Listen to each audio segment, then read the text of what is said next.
تہذیب کے ہر دور میں انسان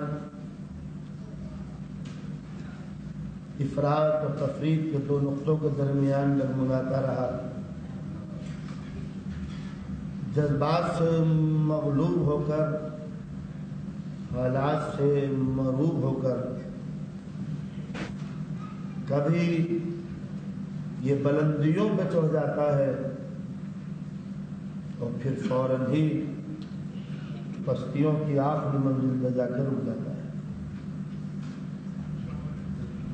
یہ دو نقطوں کی آخری منزلوں پر ڈگمگاتا ہوا وقار انسانی، یہ گو اینڈ فرو کی منزل کبھی یہاں رکے اور کبھی وہاں تھمے. ظاہر ہے کہ جب کوئی شے اپنے نقطۂ اعتدال سے، مڈل پوائنٹ سے ہٹ جائے گی، وہیں سے فتنہ و فساد کے شعلے بلند ہونے لگیں گے. ہر شے اپنے صحیح مقام پر درست ہے، اور جب بھی کوئی شے اپنے مرکز سے ہٹا دی جائے، چاہے پڑھائی جائے یا ہٹائی جائے، فتنہ و فساد، ہنگامے، سوزش، یہ سب کچھ جنم لینے لگے گے. آج کا میرا موضوع معاشرے کے اندر جو رشتے ہیں، انسان ان رشتوں کو افراط اور تفریط کی عینک سے دیکھنے لگا. معاشرے میں جو خرابیاں پیدا ہوئیں، سماج میں جو الجھنیں پیدا ہوئیں، ہمارے کلچر کے اندر جو سوزشوں نے جنم لیا، اس کا ایک سبب یہ بھی ہے کہ ہماری گھریلو زندگی میں جو رشتے ہم سے وابستہ ہیں وہ ایکسٹریم پہ پہنچ گئے اور انہوں نے نئے ہنگامے جنم دیے. کیونکہ ہر معاشرے کی بنیاد ایک گھر کے اوپر ہے. یہ گھر جس میں دو مختلف ذہن مل کر زندگی گزارتے ہیں، یعنی میاں اور بیوی، شریک حیات، زوج و زوجہ، تو چونکہ یہ دو نقطے ایک جگہ جمع ہو کر ایک معاشرے کی اکائی بناتے ہیں، یونٹ بناتے ہیں کلچر کی، لہذا اگر میاں اور بیوی کے درمیان رشتے استوار نہیں ہیں، ان دونوں کے تعلقات عدالت کے اوپر مبنی نہیں ہے، تو پورا سماج ظلم میں ڈھل کے رہ جائے گا. اس لیے کہ کسی بھی سماج، کسی بھی معاشرے، کسی بھی کلچر کے اندر ایک گھر ایک اینٹ اور برک فاؤنڈیشن سٹون کی حیثیت رکھتا ہے. اگر یہ خشت اول، یہ فاؤنڈیشن سٹون اگر ٹیڑھا رکھا گیا تو یہ پوری بلڈنگ معاشرے کی ٹیڑھی ہوتی چلی جائے گی. خشت اول چون ہر معمار کر، تا سریا نی ربط دیوار کج. اگر کہیں بلڈر نے اینٹ ٹیڑھی رکھ دی بنیاد کے اندر تو اب جتنی بھی عمارت بلند ہوتی چلی جائے گی، اس کا ٹیڑھپن اور خرابی نگاہوں کے اندر آتی چلی جائے گی. تو ہمارے سماج، ہمارے معاشرے کی جو یونٹ اکائی ہے وہ ہے ایک گھر. ایک گھر کے اندر دو ذہن مل کے زندگی گزارتے ہیں. ان دونوں کے تعلقات، ان دونوں کے ریلیشن کا اثر بچوں کے ذہن پر ہوتا ہے. یہ بچے آج بچے ہیں، کل یہ فادر بن کے اٹھیں گے. آج جو بچی ہے کل وہ ماں بن کے اٹھے گی. گھر کی خرابیاں جب بچے اور بچی کے ذہن کو خراب بنا دے گی تو یہی خراب ذہن ایک گندے معاشرے کو جنم دیں گے. اس طرح ماں باپ کی چھوڑی ہوئی برائیاں سماج میں پھیلتی چلی جاتی ہیں اور پورا ماحول چھوت کی بیماری کی طرح بیمار اور خراب ہوتا چلا جاتا ہے. لہذا اگر سماج کو سدھارنا ہو تو کوئی جادو کی چھڑی نہیں پھیلائی جاتی. اگر پورے کلچر اور ماحول کو درست کرنا ہو تو یہ نہیں کیا جاتا کہ کوئی ہارڈ اینڈ فاسٹ رول بنا کے ایک قانون بنا دیا جائے اصلاح کا سب سے بہترین طریقہ یہ ہے کہ خرابیاں جہاں سے پھوٹ رہی ہوں ان پھوٹتی ہوئی خرابیوں کو جب تک کریکٹ نہ کیا جائے گا سماج کی الجھنیں کبھی ختم نہیں ہو سکتی۔ تو سب سے پہلے جب تک کہ دونوں کے رشتوں کو درست نہ کیا جائے، ان میں جو افراط اور تفریط، ان دونوں کے ذہنوں میں جو ایکسٹریمزم پیدا ہوتی ہے، جب تک کہ اس کو ختم نہ کیا جائے جب تک ماحول درست نہیں ہو سکتا۔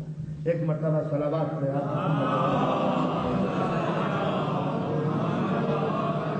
تو گویا یہ تمہید تھی۔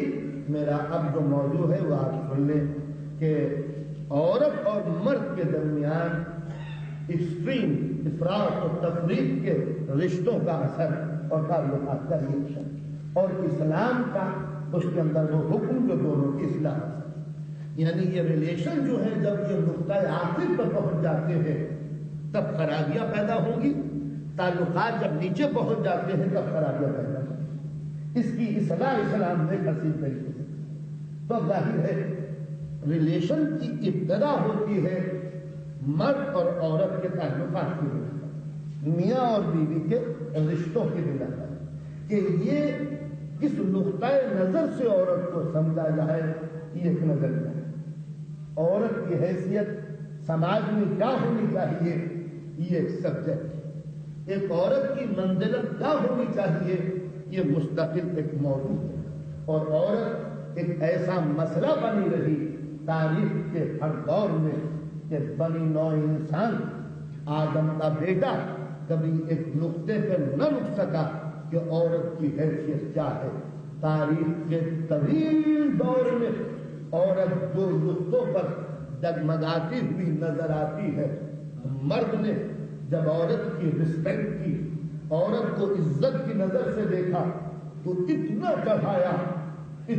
چڑھایا کہ اس کو دیوی کے طاق میں بٹھا کر اس کی پوجا کی۔ یہ نقطۂ آخر، اور جب اس مقام سے اس کو گرایا تو اسے داسی، کنیز، لونڈی، پتی ورتا کی حیثیت دے دی۔ تاریخ کے دو دور میں، پورے دور میں عورت کی دو ہی حیثیتیں رہی ہیں۔ اس کو ابھارا تو مرد نے اس کے آگے سر جھکا دیا، جب اس کو گرایا تو بازار کی اس کو زینت بنا دیا۔ یہی دو مقام تھے جہاں تاریخ کے طویل دور میں عورت کی حیثیت رہی۔ ظاہر ہے کہ جب عورت کو اس کے صحیح مقام سے ہٹانے کے بعد آپ بلندیوں پہ لے جا کے رکھ دیں گے تو وہ عورت ہی تو نہیں ہے، وہ ماں بھی ہے۔ تو جب عورت کی حیثیت غلط ہوئی تو اس کی آغوش تربیت میں جو بچے پلے ان کا ریئیکشن اس کی زندگی پر کیا ہوگا، یہی بچے آگے جا کے سماج کی باغ ڈور سنبھالیں گے۔ باپ ہر وقت گھر میں بیٹھا نہیں رہتا، بچوں کی تربیت ماں کے ذمہ ہے۔ اگر ماں کا دماغ خراب کر دیا جائے، پزل ہو جائے اور کسی صورت سے مسموم اور زہریلا بنا دیا جائے تو اس کی آغوش تربیت میں پلنے والے بچے کبھی درست سماج کو جنم نہیں دے سکتے۔ تو آپ تاریخ کے طویل دور میں، ہر دور میں دو ہی عورت کی حیثیت دیکھیں گے۔ اسے ابھارا تو اسے خدا بنا دیا، اسے گرایا تو داسی اور لونڈی بنا دیا۔ نہ عورت کا یہ صحیح مقام ہے، عورت کا نہ وہ صحیح منزل ہے۔ وہاں بھی یہ لوٹے گی، یہاں بھی یہ برباد ہوگی۔ ارباب کرم، آپ ذرا اندازہ لگائیے، تاریخ کے طویل دور پر ایک سرسری نظر ڈالتے چلے جائیے۔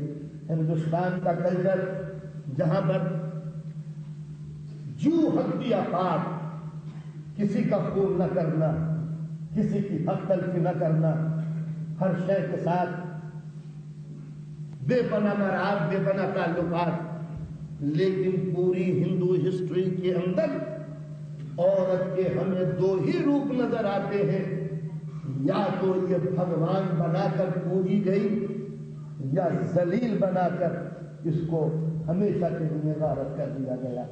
کوئی نقطۂ عدل ہمیں نظر نہیں آتا کہ جہاں ایک عورت کی صحیح منزل رکھی جائے۔ ہندوستان کی پرانی تاریخ میں آپ نے پڑھا ہوگا کہ ہندوستان میں عام رسم تھی کہ شوہر کے مر جانے کے بعد اس کی جوان بیوہ کو، اس کی شریک حیات کو، ودوا کو جلا کر خاک بنا دیا جاتا۔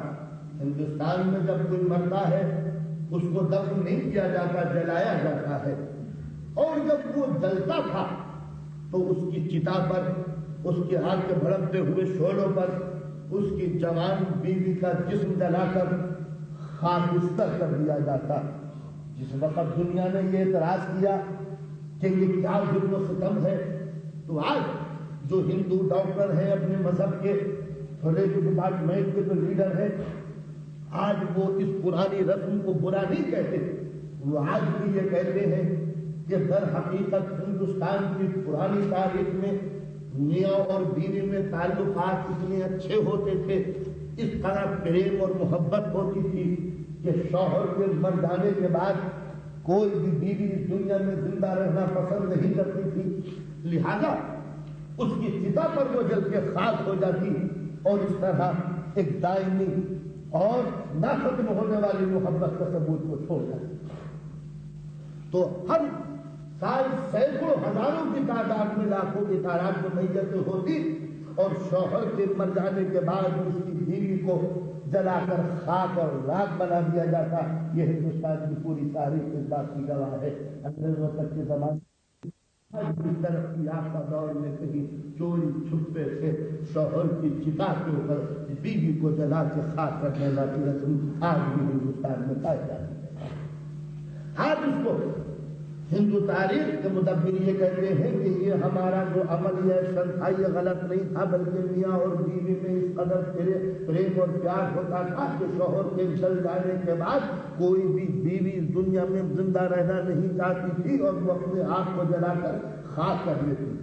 اگر اس گریز کو، اس حقیقت کو، اس تاریخ کو ہم قبول کر لیں تو ذہن صرف ایک ہی سوال کرتا ہے کہ یہ محبت کے رشتے طرفین میں ہوتے ہیں، یہ طرفہ محبت کبھی نہیں ہوا کرتی۔ یعنی اگر بیوی شوہر کو چاہتی ہے تو یقیناً شوہر کو بھی اپنی بیوی سے محبت ہوگی۔ تو اگر ہندوستان کی تاریخ میں اس کی مثالیں کروڑوں کی تعداد میں ملتی ہے کہ بیویاں جلتی رہی شوہروں کی چتا کے اوپر، تو ہندوستان کی تاریخ میں کوئی ایسی مثال بھی تو ہونی چاہیے کہ کسی کی بیوی مر گئی ہو چہیتی اور اس کی چتا پر، اس کے جلتے ہوئی آگ کے شعلوں پر کوئی شوہر جل کے خاک ہو گیا ہو اور اس نے یہ بتا دیا ہو کہ آتش محبت یک طرفہ نہیں ہوتی بلکہ یہ وہ آگ ہے جو دونوں طرف لگا کرتی ہے۔ لیکن ہندوستان کی پوری تاریخ میں آپ نے دیکھا ہوگا کہ ستی تو ہوتی رہی مگر کوئی شوہر جل کے ستا نہ ہو سکا۔ یہ خود اس بات کا ثبوت ہے کہ یہ آج جو لگی تھی تاریخ کے دور میں وہ کچھ اور حقیقت ہے۔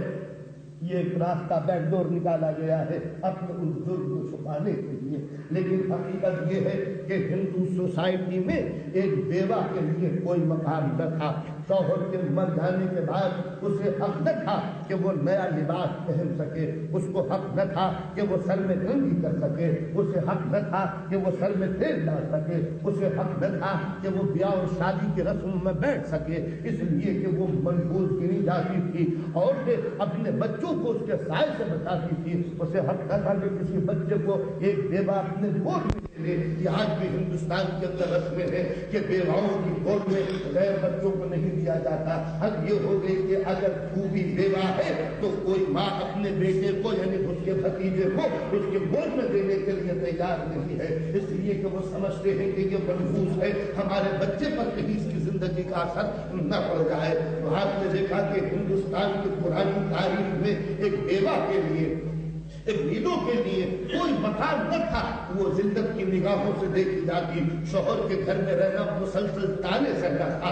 ساس اور نندے یہ کہہ کے آواز دیتی تھی انہوں نے ہمارے بیٹے کو ختم کر دیا، اس کا منحوس سایہ ہمارے بھائی کی زندگی پر پڑا، ہمارا بیٹا ختم ہو گیا۔ اگر یہ منحوس نہ ہوتی تو اگر وہ سسرال میں رہتی تو زندگی بھر یہ تانے سنتی کہ اس کی نحوست کی بنا پر اس گھر کا چشم و چراغ گل ہو گیا۔ جب وہ اپنے گھر آتی تو ظاہر ہے کہ بھاوزوں کے تانے سننے پڑتے کہ یہ منحوس آئی کہ جو اپنے شوہر کو کھا گئی، کہیں ہمارے گھر آ کر ہمارے شوہر کو نہ کھا جائے۔ کہ ہندوستان کی تاریخ میں ایک بیوہ فدوہ بیڑو یہ سوچتی تھی کہ روز روز کے جلنے سے بہتر یہ ہے کہ ایک ہی دن جل کے خاکستر ہو جائے تاکہ زندگی بھر کے جلنے سے محفوظ رہا۔ ہندوستان کی عام روش تھی کہ اگر کسی کی اولاد نہ ہوتی تھی تو وہ منت مانگتا تھا کہ اگر ہمارے گھر میں کوئی اچھی لڑکی پیدا ہوئی خوبصورت تو اسے گنگا دریا کے اندر ڈال کر اس کو ہم ختم کر دیں گے۔ تو ہندوستان میں دریائے گنگا کے کنارے ہزاروں لڑکیوں کو غرق کر دینا باعث سے عزت اور بہت بڑی نیکی کا سبب بنایا جاتا تھا۔ کچھ بہت سے تہوار ہوتے تھے کہ جس میں عورتوں کی عزت و آبرو ختم کی جاتی تھی، میں اس کی وضاحت یہاں نہیں کرنا چاہتا۔ وہ گندی رسمیں تھی کہ جس کا اظہار آج نہ منبر پر کیا جا سکتا ہے نہ دوسرے طریقے سے کیا جا سکتا ہے۔ تو آپ نے یہ دیکھا کہ ہندوستان کا پرانا کلچر عورت کے لیے عزت کا مقام کوئی مہیا نہ کر سکا، لیکن دوسری طرف جب ہم دیکھتے ہیں تو جس ہندوستان میں عورت کو جلایا جاتا تھا، دریا میں بہایا جاتا تھا، توہین کی جاتی تھی، اسی ہندوستان میں اس کی سیتا سمجھ کے، سرسوتی سمجھ کے اس کی پوجا بھی ہوتی تھی۔ یعنی ہندوستان کی تاریخ میں ایک طرف عورت کی عبادت ہوتی رہی، ایک طرف عورت کو جلایا جاتا رہا، ایک طرف اس کی عزت کی جاتی تھی تو اس کو بھگوان بنا دیا، دوسری طرف جس کو ذلیل کیا جاتا تھا تو اس کو جلانے کے قابل سمجھا دیا۔ بیوی کی جو حیثیت تھی ہندوستان کی تاریخ میں، آج بھی وہ ہندی الفاظ گواہ ہیں کہ ہندوستانی کلچر میں ایک عورت کا مقام کا تھا، اس کو داسی کہا جاتا تھا، کنیز، لونڈی، داسی، اس کو پتی ورتا کہا جاتا تھا، یعنی شوہر کی ٹھگنا سی کنیز۔ تو ہندوستان کی پوری تاریخ میں عورت کے دو ہی منزلیں تھی، یا تو وہ بھگوان تھی جو لائق پرستش و عبادت تھی، یا وہ ذلیل و خوار و لونڈی و کنیز تھی کہ جس کے سماج میں کوئی مقدار نہ تھا۔ ایران کی تاریخ آپ دیکھیں، وہاں عورت کی کوئی حیثیت نہ تھی، کچھ محفوظ دنوں میں اسے حق تک آ کے وہ گھر میں عزت کا مقام پا سکے۔ اب یہ ہو گئی کہ مذہب نے تو کچھ ایسے اصول بنائے۔ ایران کا سب سے بڑا فلسفی مذہب، اس نے یہ کہا تھا کہ دنیا کے اندر دو ہی چیزیں فساد کا سبب ہے، دولت اور عورت، لہذا دولت کو بھی بانٹ دو اور عورت کو بھی تقسیم کر دو۔ مذہب کی نگاہوں میں عورت کی کوئی حیثیت نہ تھی، نہ وہ ماں تھی، نہ وہ بیٹی تھی، نہ وہ بہن تھی، وہ صرف انسان کے ذہن کو سکون دینے کے لیے ایک آرزو تھا، وجود تھا۔ نتیجہ یہ ہوا کہ پورے ایرانی ماحول میں عورت سوائے بدکاری کے اور کوئی اس کی حیثیت نہ رہ گئی تھی۔ یہ ایرانی ماحول کی ایک عظیم و غریب مثال ہے۔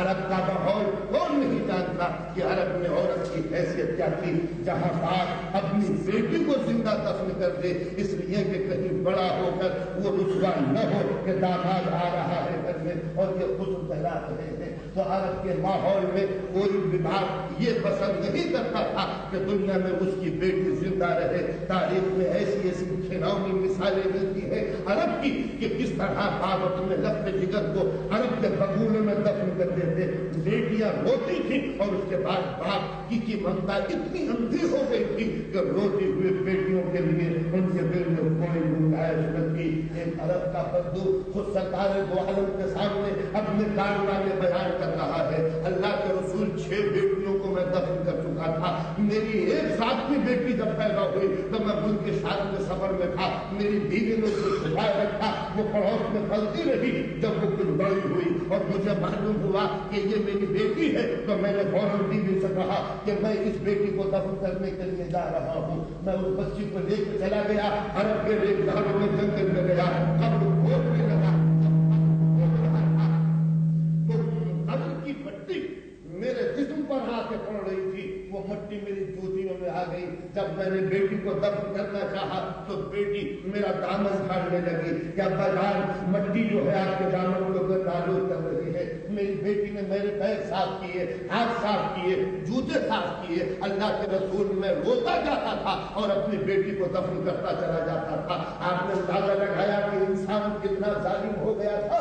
وہ عرب کے جہاں شمشیر کی زبانیں سمجھی جاتی تھی وہاں نقد جگر کے کوئی قانون نہ تھا، نہ عرب کے اندر، نہ نینوا میں، نہ بابل میں، نہ طرابلس میں نہ مصر میں، یہ وہ پورا علاقہ تھا عراق کا کہ جہاں تہذیب تھی، جہاں کلچر تھا، جہاں سیولائزیشن تھی. اس سیولائزیشن میں عورت کے لیے کوئی مقام نہ تھا. عورت سوائے اس کے کہ وہ فحاشی کے لیے ایک ذریعہ ہے. کوئی تاریخ نہیں بتاتی کہ نینوا کی پرانی تاریخ، جہاں کربلا بعد میں ہوئی، نینوا کی پرانی تاریخ عورت کے لیے کوئی منزلت مہیا کر سکی. نہ مصر میں اس کے لیے کوئی گنجائش تھی، اور نہ روم میں نہ یونان میں. یونان میں تو ایک عام تصور تھا کہ دنیا میں جتنی بھی جنگیں ہوتی ہیں وہ عورت کے بنا پر، جتنی بھی بیماریاں ہوتی ہیں وہ عورت کے بنا پر، جتنی بھی موتیں ہوتی ہیں وہ عورت کے بنا پر. یونانیوں کا عقیدہ تھا کہ آسمان پہ عورت بیٹھی ہوئی ہے جس کا نام ہے پینڈورا. اس پینڈورا کی یہ اولادیں ہیں جو دنیا میں ہنگامے کراتی ہے، قتل کراتی ہے، بیماریاں پھیلاتی ہے، موت واقع ہوتی ہے. تو یونان کی پرانی تاریخ میں عورت کی حیثیت بس پینڈورا کی ہے، جین کی حیثیت سے تھی.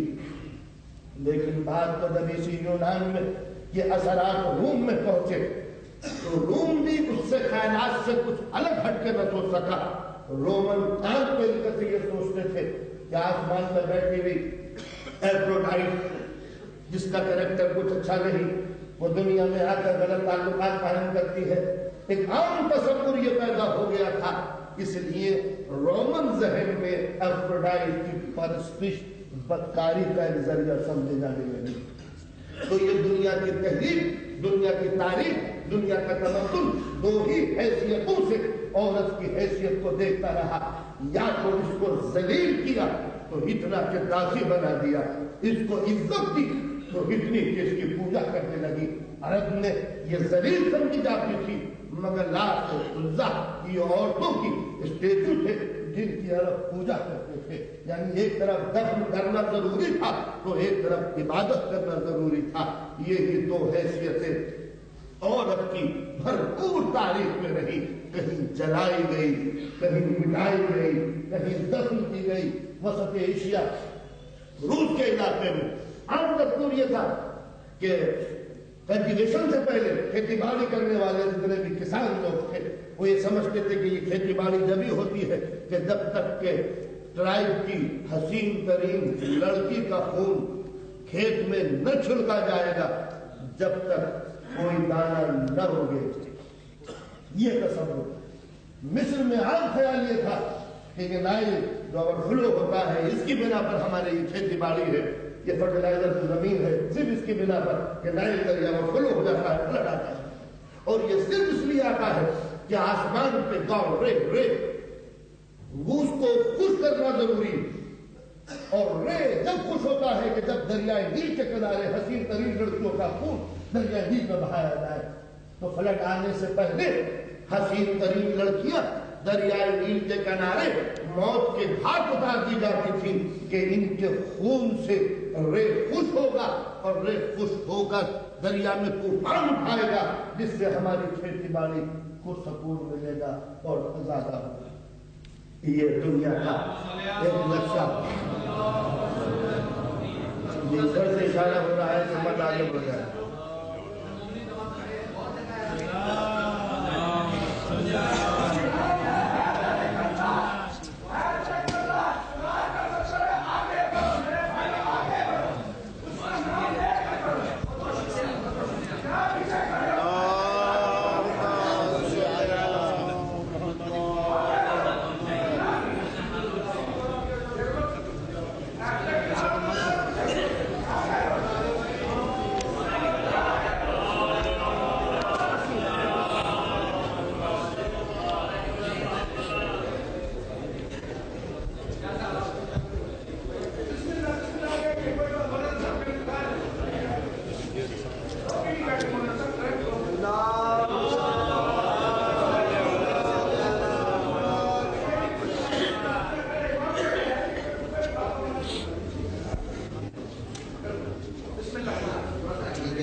صلوات بولے محمد و آل محمد.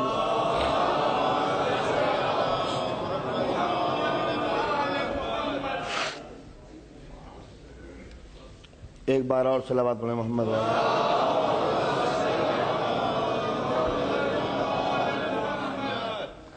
تو ارباب کرم، میں نے آپ کے سامنے دنیا کی طویل تہذیبوں میں اور دنیا کی طویل تاریخ کے مختلف حصے پیش کرنے کے بعد یہ ثابت کرنے کی کوشش کی کہ انسان جس طرح ہر مسئلے کو افراط اور تفریط کی ترازو میں تولنے کا عادی رہا ہے، یا تو بڑھا دیتا ہے یا گھٹا دیتا ہے، یہی دو حیثیتیں انسان کی رہی ہیں۔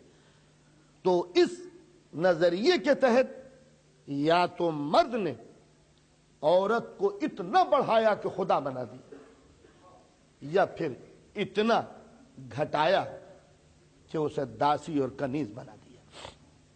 تو نہ عورت کی صحیح منزل وہ ہے کہ اسے داسی بنایا جائے، اور نہ عورت کا صحیح وقار وہاں قائم رہ سکتا ہے کہ اسے خدا بنا دیا جائے۔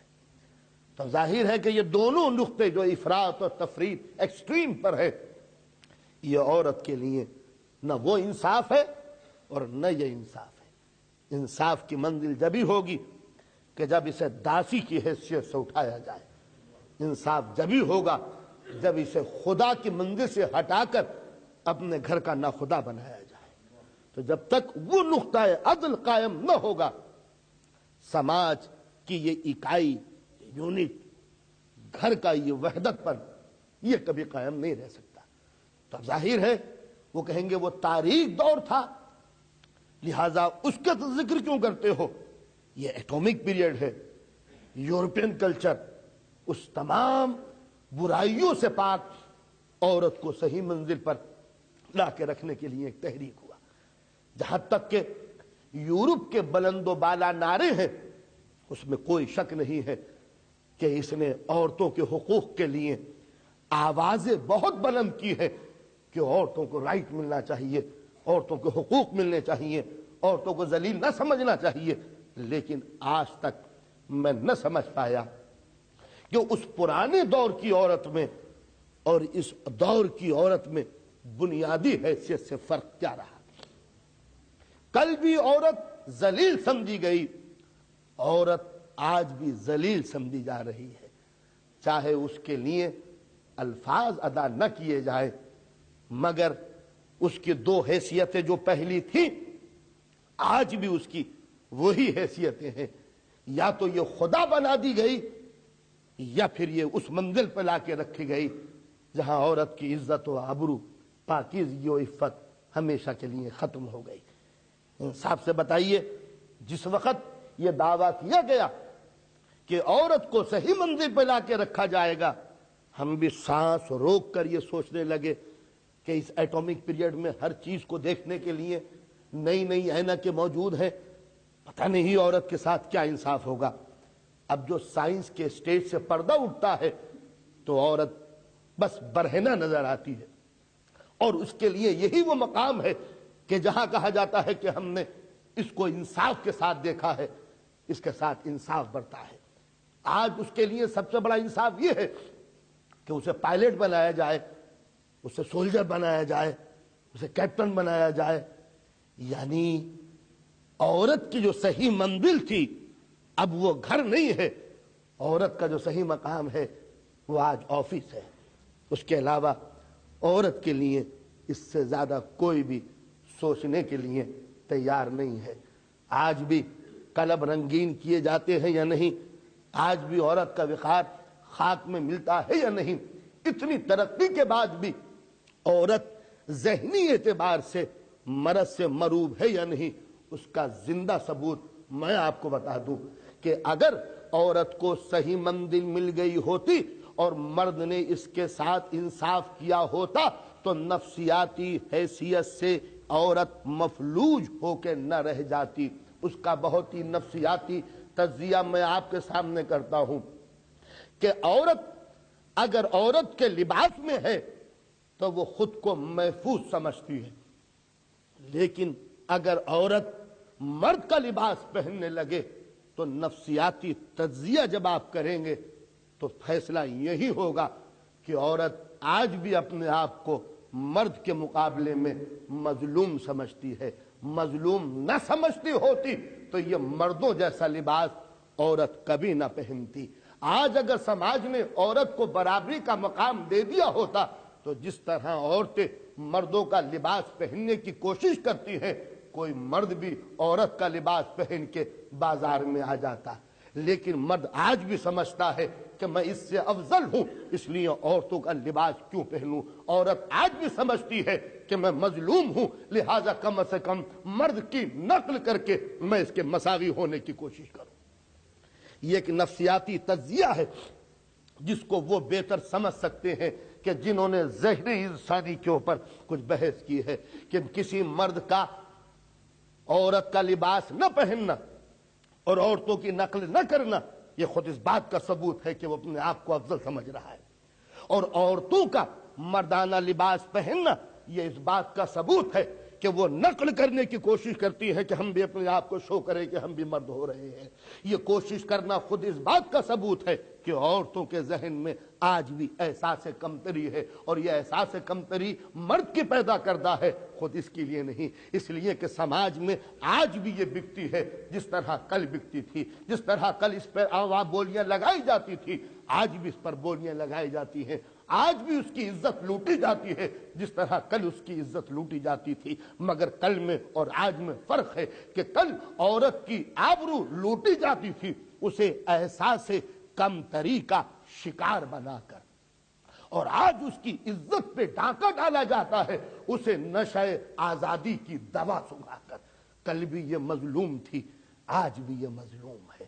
کل یہ کہا جاتا تھا تو داسی اور لونڈی ہے، کنیز ہے، اس لیے اس کی عزت لوٹتی تھی، اور آج اس کی عزت اس طرح لوٹتی ہے، کہا جاتا ہے تو فری ہے، جس طرح چاہے گھر میں بیٹھنے کے قابل نہیں۔ چلو تو اب ظاہر ہے کہ جس کے جسمانی ساخت، کہ جس کے ذہنی قوتیں ایسی نہیں ہیں جیسی مردوں کی ہوتی ہیں، تو ظاہر ہے کہ یہ مردوں کے برابری کرنے سے رہی، نہ اتنی طاقت ہے کہ یہ مردوں جیسے کام کر سکے۔ ظاہر ہے کہ اس کے جسمانی تقاضے اسے مجبور کرتے ہیں کہ یہ محنت کا کام نہ کرے، لہذا فطرتاً یہ مرد سے پیچھے رہنے کے لیے مجبور ہو جاتی ہے۔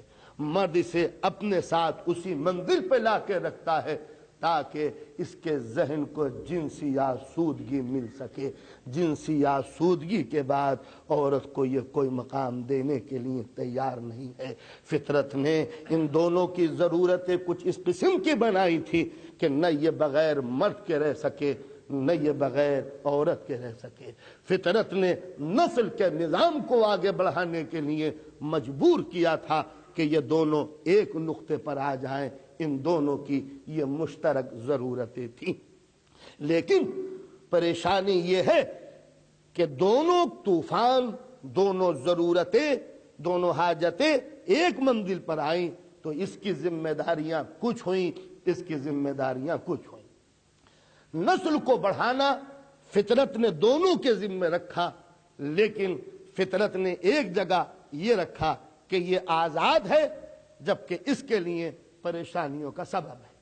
حالانکہ فطرت کے کام دونوں آئے، لیکن ایک ہر قسم کی ذمہ داریوں سے آزاد ہوا، ایک پر مجبوراً ذمہ داریاں ڈال دی گئیں۔ اب یہ امین ہے، امانت دار ہے نسل انسانی کی۔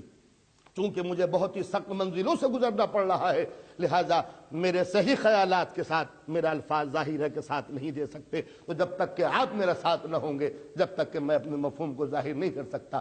فطرت کے دونوں کام آئے، یہ بھی اور یہ بھی۔ اس دنیا میں نسل کو آگے بڑھانا ہے، اس لیے کہ کارخانہ قدرت جبھی آگے بڑھے گا جب نسل آگے بڑھے، کاروان نسل انسانی۔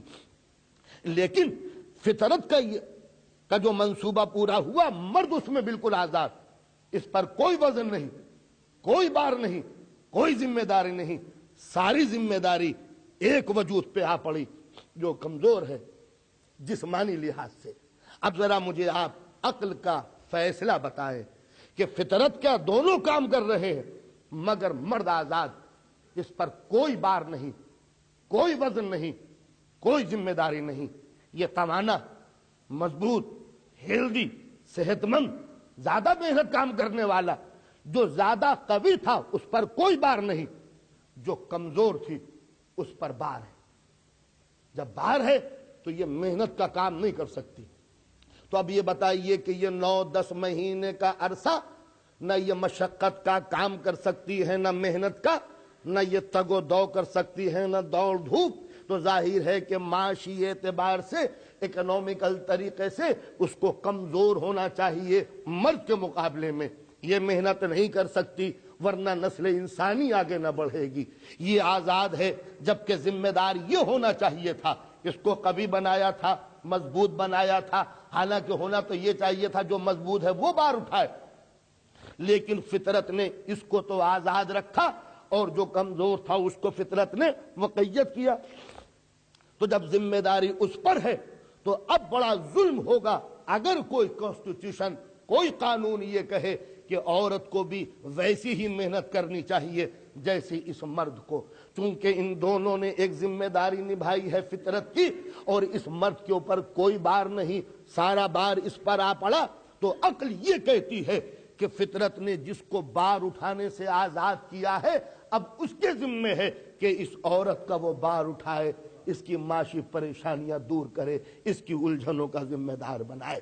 بڑا ظلم ہوگا اگر مرد کو بھی اسی آفس میں لا کے رکھ دیا جائے اور عورت سے بھی کہا جائے تو بھی اپنا پیٹ پال، یہ بھی اپنا پیٹ پالے گا۔ تو اگر خود غرضی کا یہ ثبوت کیا گیا تو پھر ایک ہی راستہ ہوگا کہ کوئی عورت بھی انسانیت کا بار اٹھانے کے لیے تیار نہ ہوگی۔ اس لیے وہ جانتی ہے کہ جب مرد فری ہے تو مجھ کو بھی فری ہونا چاہیے، جس کا نتیجہ یہ ہوگا کہ نسل انسانی آگے نہ بڑھ سکے گی۔ آج جرمنی کے اندر سب سے بڑی پریشانی یہی ہو رہی ہے کہ وہاں پر کوئی بھی جرمن جوڑا نسل بڑھانے کے لیے تیار نہیں ہے۔ یہی یورپ کا بھی ماحول ہے کہ کوئی اپنے ذمہ داریاں ڈالنے کے لیے تیار نہیں ہے۔ نتیجہ یہ ہوگا کہ ایک غلط نظام کی بنا پر نسل انسانی اور جنریشن کا یہ بڑھتا ہوا کارما ٹھپ ہو جائے گا، صرف خود غرضی کی بنا پر۔ عقل کا تقاضا یہ ہے کہ جو مرد آزاد ہے اس سے یہ کہا جائے کہ تو خود بھی محنت کر اور اس کے لیے بھی لا کے کما کے دے۔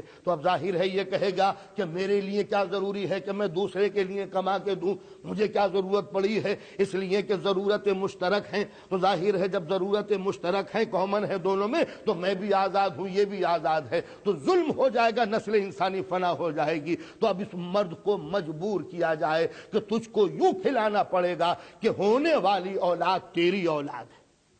ذرا توجہ چاہتا ہوں کہ ہونے والی اولاد تیری اولاد ہے، وہ تیرا بیٹا ہے۔ پہلی مرتبہ اس مرد کو یہ معلوم ہوا کہ وہ میری ذمہ داری ہے، میرا بیٹا ہے۔ اب اگر کوئی اندھا قانون یہ کہہ دے کہ یہ بیٹا عورت کا ہونا چاہیے، مرد کا نہیں، تو میں یہ کہتا ہوں مرد تو پہلے ہی جان چھڑاتا تھا جب اس کو یہ بتا دیا گیا کہ ہونے والا بیٹا عورت کا ہے، تو وہ ذمہ داری کیوں قبول کرے گا؟ لیکن اگر یہ بتا دیا جائے کہ اس کے والد محترم آپ ہیں، آپ اس کی نسل چلے گی، یہ آپ کی زندہ تصویر ہوگا، یہ آپ کی جائیداد کا مالک ہوگا، تو مرد کو پہلی مرتبہ اپنی ذمہ داری کا احساس ہوگا کہ بیٹا عورت کا نہیں ہے، بیٹا میرا ہے۔ اس لیے کہ اب اگر عورت کا ثابت کیا گیا کہ بس یہ عورت کا ہے، تو مرد دامن چھوڑا کے چلا جائے گا اور عورت پہ ساری ذمہ داریاں ہوں گی، تو اپنے عورت اولاد کو پالے گی یا اپنا پیٹ پالے گی۔ ظاہر ہے کہ اس حالت میں عورت پر ظلم ہو جائے گا اگر یہ کہہ دیا جائے کہ یہ بیٹا تمہارا ہے۔ ہم بعض اوقات جب کوئی غلط قسم کا کیس پھنس جاتا ہے تو مولویوں سے آدمی یہ سوال کرتا ہے کہ بڑا ظلم ہے کہ مرد نے طلاق دے دی یا مرد نے عورت کو نکال دیا اور بچوں کو بھی لے لیا، یہ ظلم نہیں ہے تو عورت اور کیا ہے؟ میں یہ کہتا ہوں یہ جذبات کے زاویے میں آ کر ہمیں ظلم نظر آ رہا ہے، مگر نفسیاتی حیثیت سے دیکھیے، اگر وہ اولاد باپ کی نہ قرار پائے تو وہ اکیلی ماں اس ذمہ داری کو اٹھانے کے قابل نہیں ہوتی۔ اس لیے اسلامی قانون نے بیٹے کو باپ کی ملکیت قرار دیا کہ یہ بیٹا ہے۔ اب جب تک اس کی ولادت نہ ہو جائے باپ پر واجب ہے کہ اس بیٹے کی کفالت بھی کرے اور اس ماں کی جملہ ضرورتوں کو پورا کرے۔ یہ گھر میں بیٹھی ہوئی اس کی نسل کو پالتی ہے، تو لہذا مرد کی ذمہ داری یہ ہے کہ وہ معاش کے بارڈر پر محنت کرے، مشقت کرے۔ یہ گھر کی مالکہ بن کے بیٹھی ہے، اس لیے کہ اگر مرد چاہتا ہے کہ اس کا بیٹا تن و من صحت مند، ہوشیار و ذہین ذہین ہو تو عورت کو ہر قسم کی فکری ذمہ داریوں سے پاک کرنا پڑے گا، اس لیے کہ ماں کی فکر بچے کے ذہن کو خراب کر دے گی، ماں کی تکلیف بچے کے ذہن پر اثر انداز ہوتی ہے۔ جس وقت باپ یہ سوچے گا کہ اگر میں نے اس عورت کو پریشان کیا، ستایا، اس کو دق کیا، اس کو ظلم کیا، تو اس کا تھکا ہوا افسردہ ذہن میرے بچے کے ذہن کو خراب کرے گا۔ ماں کی خرابی صحت بچے کی خرابی کا ثبوت بن جاتی ہے۔ لہذا اسلام نے ایک سیدھا سچا راستہ یہ نکالا کہ مرد باہر جا کے محنت مشقت کرے، عورت گھر میں خاموش ہو کے بیٹھے، اس کے ذہن کی پاکیزگی، اس کے ذہن کا سکون، کام ایٹماسفیئر، معاش کی الجھنوں سے دور، ہر قسم کی آسودگی، ہر قسم کی آسائش، ہر قسم کا آرام، یہ خود مرد کے لیے مفید ہے۔ اس لیے کہ اگر اسے سکون نہ دو گے تو پھر بچے کے ذہن کے اوپر اضطراب پڑے گا۔ صادق آل محمد نے ایک عجیب و غریب جملہ کہا کہ دیکھو جب رضاعت کا دور ہو، جب تمہارے بچے کی تخلیق ہو رہی ہو، تو کوئی ایسا جملہ نہ کہنا جو تمہاری بیوی کے دل کو غمزدہ بنا دے، کوئی ایسی خوراک نہ دینا جو تمہاری بیوی پسند نہ کرتی ہو، کوئی ایسا لباس نہ پہنانا کہ جس کو اس کو پسند نہ ہو، اس لیے کہ بیوی کے ذہن کی یہ تکلیف تمہارے بچے کے ذہن کو خراب کر دے گی جو تمہارا گھاٹا ہے۔ مطلب یہ ہوا کہ جس وقت رضاعت کا دور ہو، اچھے سے اچھی غذا کھلانا، یہ تمہارا فائدہ یوں ہے کہ تمہاری نسل ذہین بن کے اٹھے گی۔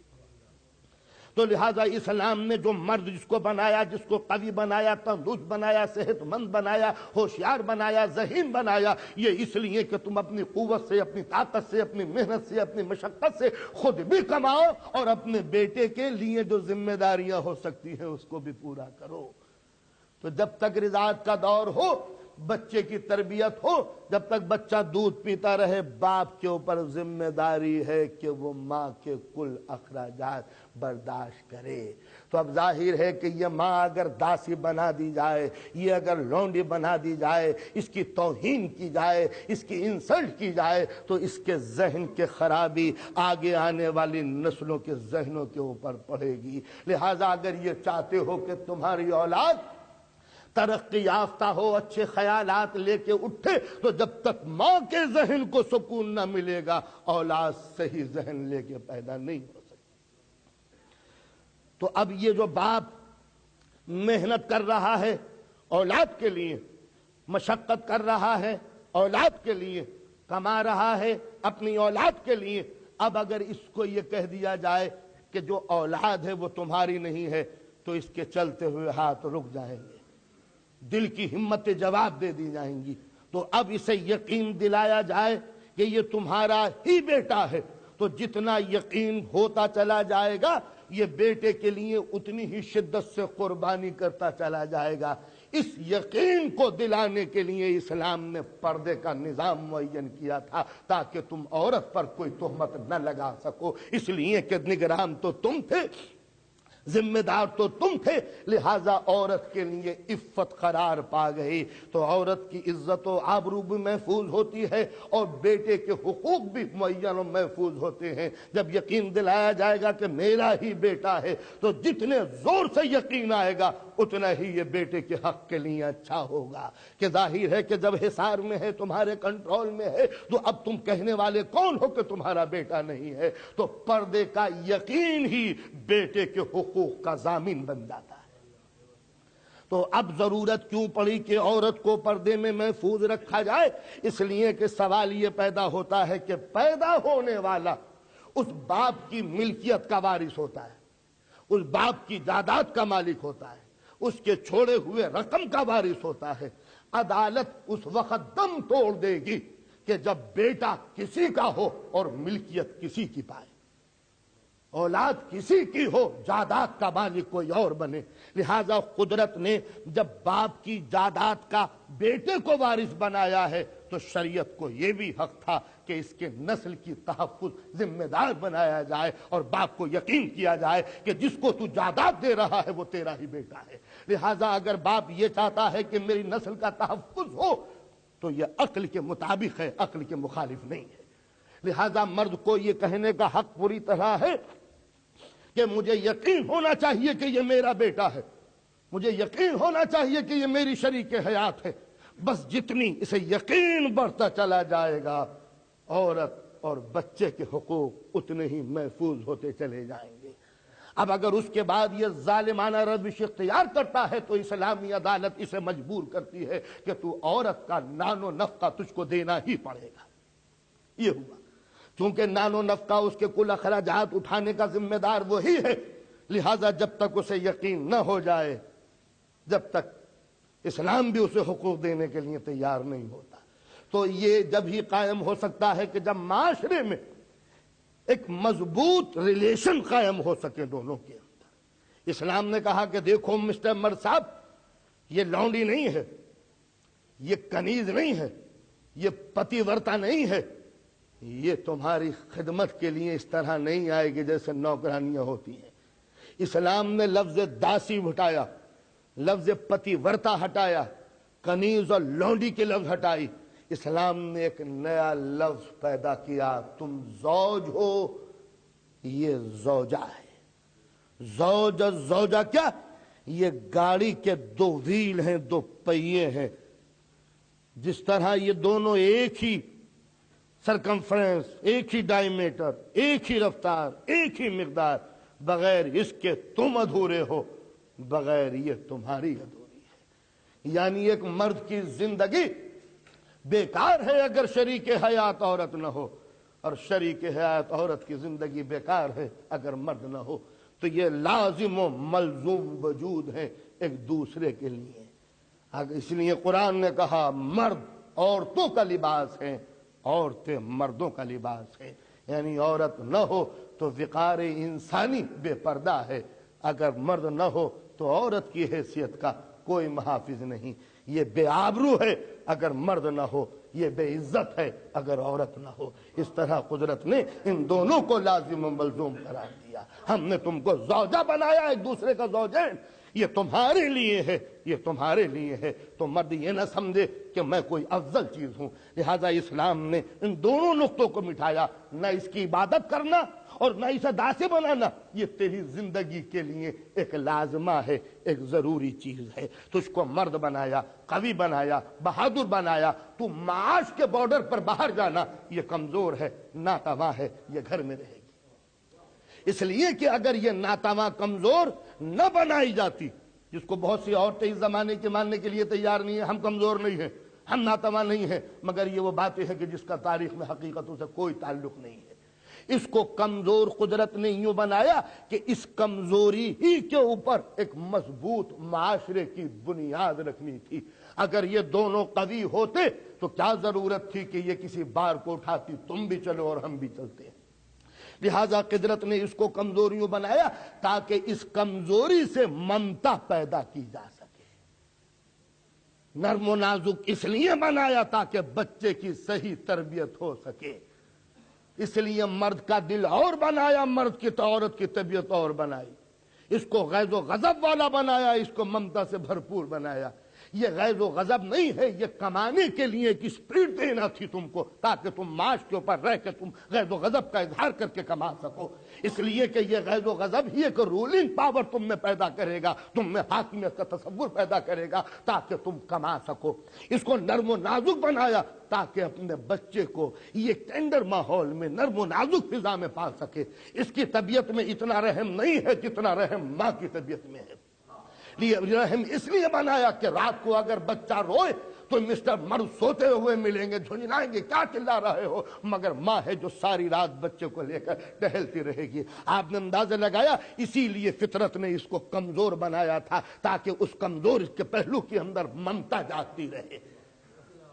اگر اس کی طبیعت بھی مرد جیسی ہوتی تو بچہ روتا رہتا، یہ نہ اٹھنے کے لیے تیار نہ تھی۔ لیکن آپ نے دیکھا ہوگا ہر گھر میں کون ایسا گھر نہیں ہے کہ باپ سوتا رہتا ہے، بچہ روتا رہتا ہے، مگر ماں ایک لمحے کے لیے بھی اپنے بچے کے اس رونے کو برداشت نہیں کر سکتی۔ اس لیے فطرت نے اس کو نرم و نازک دل دیا تھا تاکہ وہ حساسیت کی بنا پر بچے کو پال سکے۔ لیکن چونکہ وہ نازک ذہن بنائی گئی تھی، نازک ذہن بنانے کا منشا ہی یہ تھا کہ وہ ہلکی سی بچے کی تکلیف پہ تڑپ اٹھے۔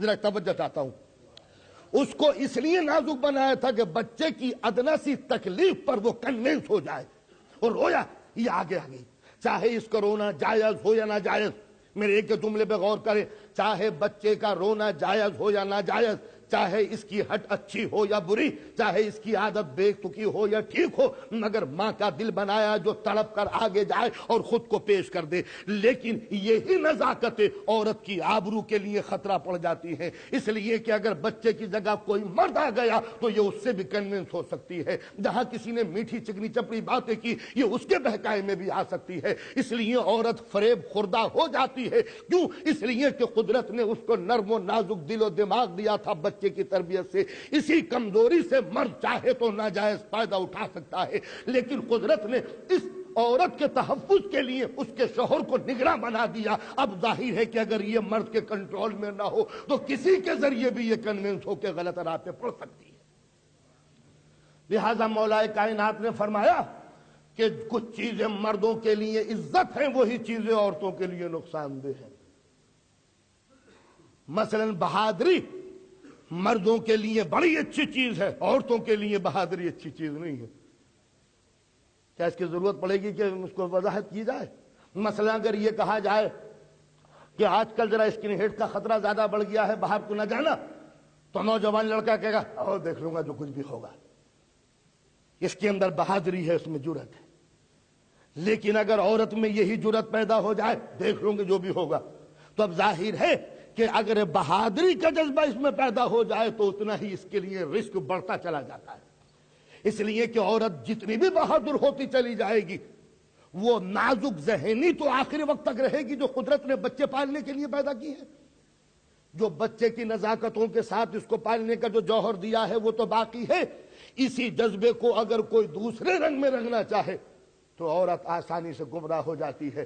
لہذا عورت کے تحفظ کے لیے اگر وہ ماں باپ ہے تو وہ اس کے کنٹرول میں ہے، شوہر ہے تو وہ اس کے کنٹرول میں ہے، یعنی اگر اسے کمزور بنایا تو مرد کو نگراں بنا دیا، نگہباں بنا دیا۔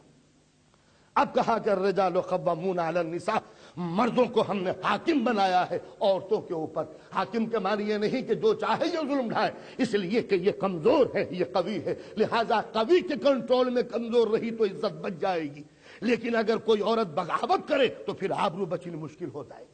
لہذا قدرت نے ایسا نظام رکھا کہ دیکھو اسے ذلیل نہ سمجھنا، اسے عزت کا مقام دینا، اس لیے کہ تمہاری آنے والی نسلوں کی یہ امین ہے، اگر اس کا یہ ڈس ہارٹڈ ہوتی رہی، یہ تنگ نظر ہوتی رہی، اس کے ذہن کو تکلیف ہوتی رہی تو نقصان عورت کا نہیں ہوگا، آنے والے بچوں کی نسل کا ہوگا۔ لہذا مرد کے کنٹرول میں عورت کو دیا، ایک نظام تھا یہ ماتحت مرد حاکم، مگر یہ بھی ایک اسٹریم جذبہ ہے جو ضرورت تھی۔ قدرت نے اس کی تلافی کی، اس کو میک اپ کیا کہ آج ایک گھر کو چلانے کے لیے ہم نے عورت کو محکوم رکھا ہے، مرد کو حاکم بنایا ہے، مگر عورت کو اسلام سے شکوہ نہیں ہونا چاہیے۔ جب اس کے بچے جوان ہوں گے تو جوان بیٹے ماتحت ہوں گے، ماں حاکم ہوگی۔ آپ نے اندازہ لگایا کہ اسلامی عدالت کہ یہ شوہر کے تابع عورت، مرد حاکم، عورت محکوم، کچھ دن زندگی گزار لے، جب بچے بڑے ہوں گے ماں حاکم، بیٹے محکوم۔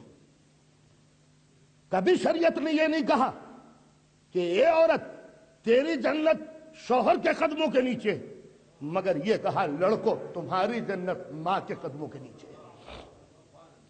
ایک مرتبہ فرینکفرٹ میں ایک محترمہ جرمن لیڈی، ٹیلی ویژن کی نمائندہ، آیت اللہ خمینی کی تحریک چل رہی تھی، مجھ سے سوال کیا کہ کیا اسلامک اسٹیٹ کی کوئی عورت پریزیڈنٹ ہو سکتی ہے؟ بڑا سیاسی سوال تھا۔ میں اگر فوراً انکار کر دیتا نہیں تو وہ اسلام میں جو ایکولیٹی ہے اس کی آواز ختم ہو جاتی۔ کہا کیا کسی اسلامک اسٹیٹ کی پریزیڈنٹ عورت ہو سکتی ہے؟ میں نے یہی جواب دیا تھا کہ عورت کی انسلٹ ہے کہ وہ کسی مملکت کی پریزیڈنٹ بنے، اس لیے کہ اسلام نے عورت کے بیٹے کو ملک کا حاکم بنایا ہے تاکہ پورا ملک پریزیڈنٹ کے قدموں میں جھک جائے اور صدر مملکت ماں کے قدموں میں جھک جائے۔ یہ تھا اسلام کا نظام۔ دنیا میں گائیڈ کرتی ہے یہ کہہ کے کہ ہم نے عورت کو صحیح مقام دے دیا ہے. صحیح مقام عورت کا نہ اس دور میں تھا نہ اس دور میں ہے. اسلام نے دونوں نقطے مٹائے. دیکھو یہ خدا بھی نہیں کہ تم اسے معبود بنا لو، اور یہ کنیز اور داسی بھی نہیں جو تم اسے لونڈی بنا کے جو چاہے کرو. اسلامی حکم کہ عورت کو آپ کنیز اور لونڈی نہیں سمجھ سکتے. ایک کوآپریشن ہے آپس میں. کچھ تمہارے کرنے کا کام ہے، کچھ ہمارے کرنے کا کام. مرد کا کام یہ کہ عورت کی جملہ ضرورتوں کو پورا کرے. لباس، کھانا پینا، ضروریات، یہ مرد کے ذمہ. عورت گھر میں بیٹھی ہوئی ہے، کھانا پکانا، روٹی تیار کرنا، صفائی، کپڑے دھونا اور کچھ چیز عورت کی کوئی ذمہ داری نہیں. مرد پر ہر قسم کی ذمہ داری، عورت پر کوئی ذمہ داری نہیں. چلا حد یہ ہو گئی کہ دودھ پلانا بھی عورت کی کوئی ذمہ داری نہیں. اگر وہ آپ سے یہ کہے کہ تمہارے بچے کو دودھ پلاتی ہوں اتنا پیمنٹ کرنا پڑے گا، تو اسلامی شریعت مجبور کرتی ہے حضرت شوہر صاحب کو کہ آپ عورت کو راضی کر کے اپنے بچے کے لیے دودھ مہیا کریں. وہ منع کر دیتی ہے کہ میں روٹی نہیں پکاؤں گی، آپ شرعاً اس پہ دباؤ نہیں ڈال سکتے کہ تم کو روٹی پکانی پڑے گی. تو مرد پر واجب کہ عورت کی جملہ ضرورتوں کو پورا کرے. عورت پر کچھ واجب نہیں کہ وہ گھر کی کسی بھی ذمہ داری کو سنبھالے. واجب نہیں اس پر. لیکن چونکہ گھر چلانا ہے لہذا مرد کو حکم دیا. اب ذرا جملوں کو سنیں. مرد کو آرڈر دیا کہ تم اس کی ضرورتوں کو پورا کرو، اور عورتوں سے ریکویسٹ کی کہ ذرا اس کا ہاتھ بٹا دیا کرو. آپ دونوں میں فرق سمجھتے ہیں؟ ان کو آرڈر کہ تمہیں اس کی ضرورتیں پوری کرنی پڑیں گی، ان سے ریکویسٹ اگر حضور کے پاس وقت ہو ذرا اس بیچارے کا کام کر دیا کیجئے، بڑا جلدی آفس میں جاتا ہے، کھانا پکانے میں دیر لگ جائے گی، ذرا سینڈوچ بنا کے جلدی سے رکھ دیا کیجئے، بڑا تھکا ہوا آتا ہے. اگر یہ تھکا ہوا آیا روٹی اس نے پکانے شروع کی تو ہو سکتا ہے یہ پریشان حال ہو جائے اور زیادہ دن کام نہ کر سکے. لہذا کوآپریشن احسان ہوگا آپ کا اگر آپ اس کا کام کر دیا کریں. اجی محرم سے پہلے ان کی خیر نہ تھی.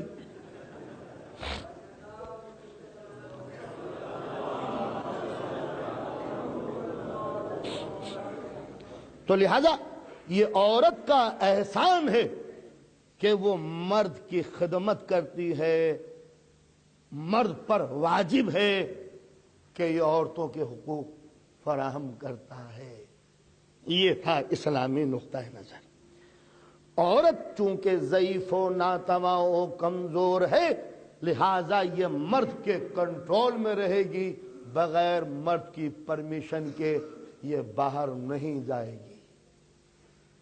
جب حقوق لے رہی ہیں تو رائٹ بھی دیجئے. جب آپ حقوق مانگ رہی ہیں کسی سے تو اس کا جو رائٹ ہے دوسرے اس کے آرڈرز احکام وہ بھی ادا کیجئے.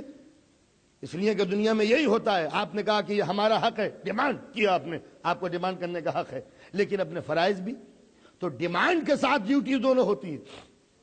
تو مرد پر ذمہ داری ہے کہ ہر قسم کی معاشی الجھن سے اسے آزاد کر دے، لیکن اس کی عزت و آبرو و عفت و پاکیزگی و طہارت کے لیے ضرورت ہے کہ عورت مرد کے کنٹرول میں رہے. اب اگر یہ گھر کے باہر جاتی ہے ناراض ہو کر تو اسلامی شریعت یہ کہتی ہے کہ جب تک واپس نہ آئے گی جب تک فرشتے اس پہ لعنت ہی کرتے رہیں گے.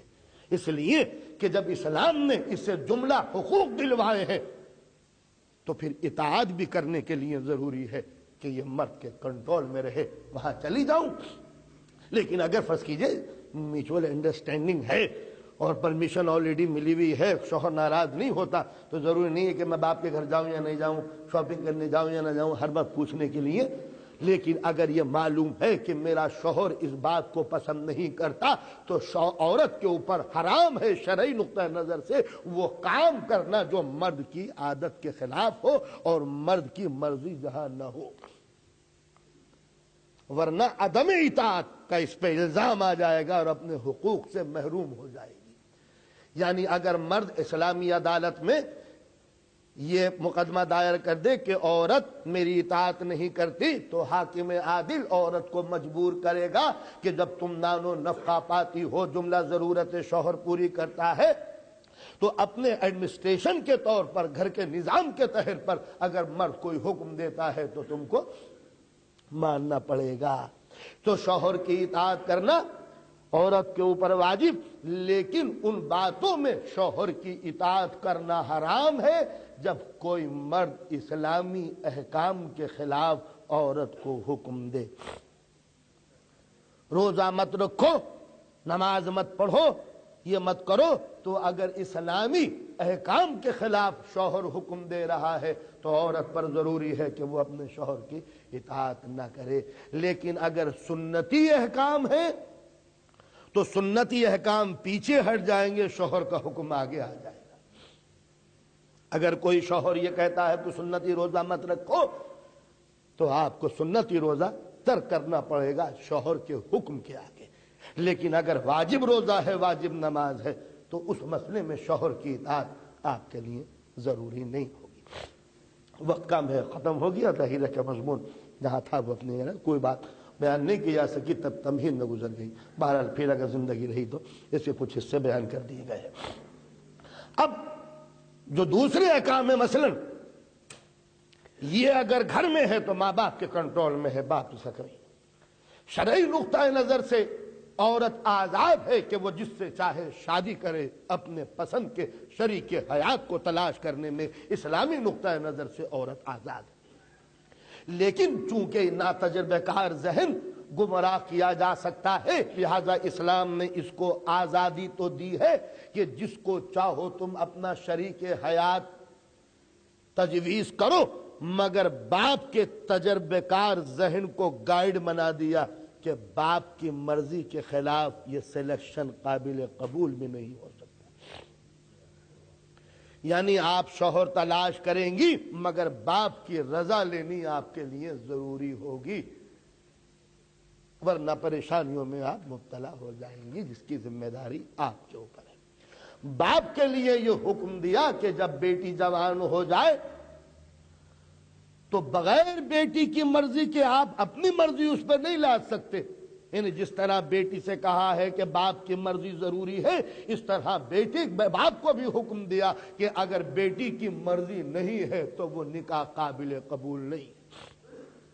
ایک لڑکی نے آ کے سرکار دو عالم کی خدمت میں یہ کہا کہ رسول اللہ، میرے باپ نے زبردستی میری شادی کے لڑکے سے کر دی، میں شروع سے لے کر آخر تک اس لڑکے سے راضی نہیں ہوں، نہ اس نکاح سے راضی ہوں جو زبردستی کیا گیا۔ سرکار نے فرمایا یہ نکاح ہی نہیں ہے جو تمہاری مرضی کے خلاف ہوا۔ تو آپ نے اندازہ لگایا دو نقطے تھے، ایک نقطہ یہ ہے کہ بیٹی کو بالکل آزاد ہونا چاہیے چاہے وہ باپ کے مشورہ لے یا نہ لے، ایک نقطہ یہ تھا کہ باپ کو خود مختار ہونا چاہیے، آنکھ بند کر کے جہاں چاہے بیٹی کا رشتہ کر دیا، کوئی ضروری نہیں کہ بیٹی سے مشورہ لیا جائے۔ تو یہ دونوں ایکسٹریم نقطے تھے، اسلام نے ان دونوں کو مٹا دیا کہ نہ باپ کے بغیر بیٹی اور نہ بغیر بیٹی کی مرضی کے باپ کو شادی کا کوئی حق نہیں ہے۔ بیٹی اگر چاہے تو باپ کی پسند کردہ شخصیت کو رد کر سکتی ہے، پوری بارات واپس چلے جائے گی اگر لڑکی کی مرضی کے خلاف باپ نے کوئی بات کہی۔ اس لیے عالم دین پہلے آ کے اس سے پوچھ لیتا ہے بیٹی سے کہ تمہاری مرضی ہے یا نہیں۔ اور اس عالم دین کو عادل ہونا اسی لیے ضروری تھا کہ کہیں باپ کی دولت سے یا اس کے غصے سے مروب ہو کے تم فیصلہ نہیں کرو گے، لہذا یہ بھی ضروری ہوا کہ عالم دین سے تم نکاح پڑھانا تاکہ اس کی عدالت اس کو بے خوف بنا دے۔ اس لیے جو عادل ہوگا وہ خدا سے ڈرتا ہے، بندوں سے نہیں ڈرتا۔ تو لہذا اس لیے مرد کے لیے عورت کے لیے یہ تجویز کیا گیا کہ دیکھو بغیر اس کی مرضی کے تم اس طرح، یہ دونوں ایکسٹریم نقطے ہٹا کے نقطۂ عدل بیچ میں لا کے رکھا گیا کہ باپ بیٹی کی مرضی معلوم کر لے، بیٹی باپ کا اشارہ پا لے، تب جا کے یہ شادی ہو سکتی ہے۔ یہ تھا سلیکشن کے لیے۔ اب یہ شوہر کے گھر میں آئی ہے، جب شوہر کے گھر میں آئی تو اپنی کل ضرورتیں شوہر کے ذمے، شوہر پہ واجب ہے کہ وہ اس کی ضرورتوں کو پورا کرے۔ لیکن اگر شوہر غریب ہے تو اس کا کرم ہوگا، احسان ہوگا اگر یہ کوآپریشن کے طور پر محنت کش کرتی ہے۔ اولاد جوان ہو جاتی ہے تو اولاد جملہ کنٹرول جو حقوق معین کرتے ہیں وہ پہلے ماں کے کرتے ہیں۔ کسی نے پوچھا سرکار دو عالم سے، حضور ماں باپ سامنے ہیں دونوں، سب سے پہلے ذمہ داری اولاد پر کس کی ہے؟ یعنی بیٹا سب سے پہلے کس کا حق ادا کرے؟ کہا ماں کا۔ کہا پھر اس کے بعد؟ کہا ماں کا۔ کہا پھر اس کے بعد کس کی ذمہ داری؟ کہا ماں کی۔ کہا پھر اس کے بعد؟ کہا باپ کی۔ حدیث کے معنی یہ ہوئے کہ ماں کے 3 گنا حق ہے، باپ کا 1 گنا حق ہے بیٹے کے اوپر۔ آپ نے ملاحظہ فرمایا یہ تھا کہ یعنی کل جس کو کمزور بنایا تھا قدرت نے گھر چلانے کے لیے، آج اس کو حاکم بنا دیا دوسرا گھر چلانے کے لیے۔ یہ تھا اسلام کا وہ نظام کہ اگر کچھ دنوں تم ماتحت رہی ہو تو لو اب کچھ دن ہم تمہیں حاکم بنا دیں۔ یہ تھا ایک اسلامی نظام۔ کاش کے اوپر مفصل اس پر بحث ہوتی اور اس کے لیے وقت ہوتا، انشاءاللہ زندگی رہی تو اور اس کے گوشوں پر مختلف انداز سے روشنی ڈالی جائے گی تاکہ ہمارے گھر اسلامی روشنی میں آگے بڑھ سکے۔ حد یہ ہو گئی کہ وہ رسول جو معصوم ہے اور اس کی وہ اکلوتی بیٹی جو معصومہ ہے، لیکن اسلام کا نظام ہی یہی ہے کہ اگر نبی نے کہا ہے کہ نماز پڑھو تو پہلے خود نماز پڑھی ہے تب امت سے کہا ہے، روزہ رکھو تو پہلے خود حضور نے روزہ رکھا ہے تب امت سے کہا ہے، زکوٰۃ دو تو پہلے خود عمل کیا ہے بعد کو امت سے کہا ہے۔ اس لیے اگر یہ کہا کہ دیکھو بیٹی کی عزت کرنا، یعنی وہ بیٹی کے جو ہر دور میں ایک ذلت کا نشان تھی، اس کے لیے حضور نے فرمایا کہ جس کے 3 بیٹیاں ہوں وہ ان 3 بیٹیوں کو پالے پوسے جوان کرے اور شادی کر دے، وجبت لہ الجنہ، تو اس باپ کے لیے جنت کی ذمہ داری رسول اسلام پر ہے کہ 3 بیٹیوں کو پال کے جوان کر کے شادی کی۔ جس کے معنی یہ ہے کہ اسلام کے اندر بیٹیاں ذلت کا نشان نہیں ہے، ماں باپ کے مستقبل کی حسین ضمانت ہے۔ صلوات پڑھیں محمد علیہ۔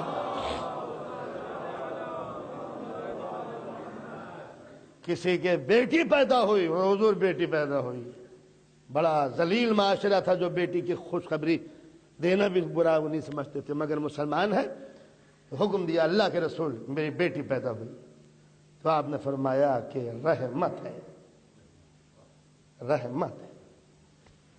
پھر بیٹی پیدا ہوئی، حضور رحمت ہے۔ پھر بیٹی پیدا ہوئی، سرکار نے فرمایا رحمت ہے۔ بیٹا پیدا ہوا، آپ نے فرمایا نعمت ہے۔ آپ نے اندازہ لگایا رحمت اور نعمت۔ تو اسلام کے اندر بیٹیاں سبب رحمت ہیں۔ یاد رکھیے رحمت کی لفظ بھی سرکار دو عالم نے بڑی معنی خیز کہی تھی، اس لیے کہ پوری کائنات جو پیدا ہوئی ہے معبود کے جذبہ رحمت کی بنا پر پیدا ہوئی ہے۔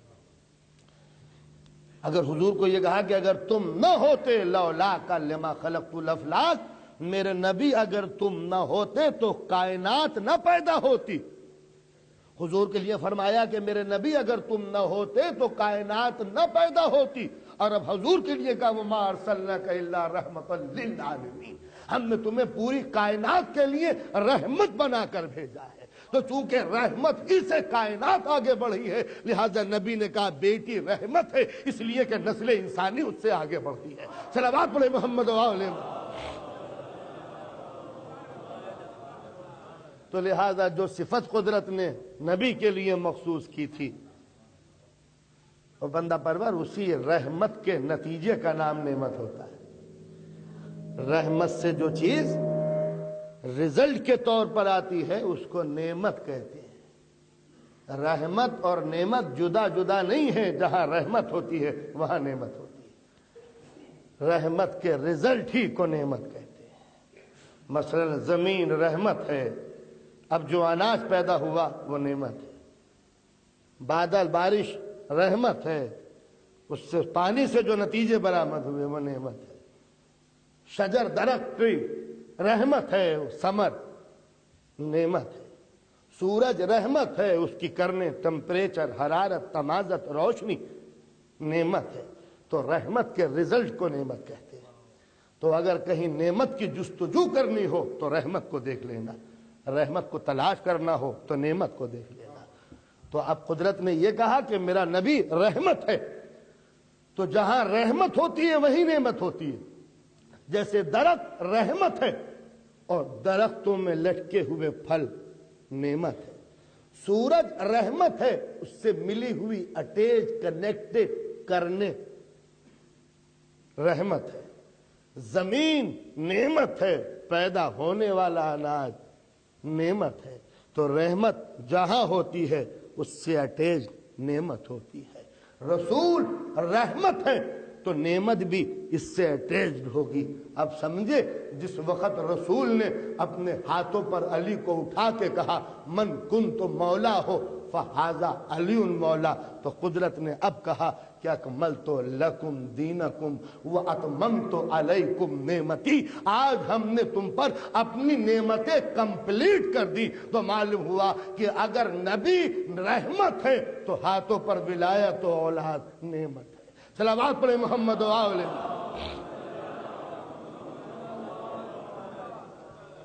تو ایسے رسول نے جس نے سب کچھ حکم دیا، بیٹی سے پہلے پوچھ لیا بیٹی علی کا رشتہ تمہارے لیے موضوع ہے؟